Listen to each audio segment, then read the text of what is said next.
ডায়াবেটিক্সের রোগীদের কিডনি এবং প্রস্রাবের থলি কি ক্ষতি করে?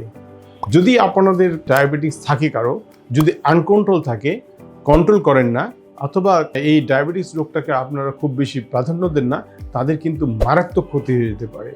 সেই ক্ষেত্রে কী হতে পারে, আপনার দুইটা কিডনি কিন্তু ডায়াবেটিসের জন্য নষ্ট হয়ে যেতে পারে, কাজ না করতে পারে।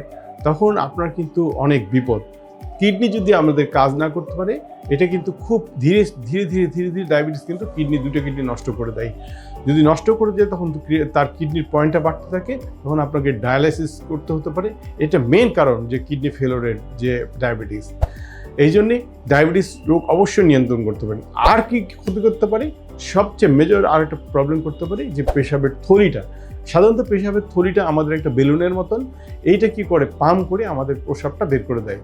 তো আমাদের ডায়াবেটিসের রোগীর যদি আনকন্ট্রোল থাকে, এই যে পেশাবের থলির যে পাম্পিং সিস্টেমটা সেটা অকেজো হয়ে যায়, কাজ করে না, তখন সে ঠিকমতো পেশাব করতে পারে না।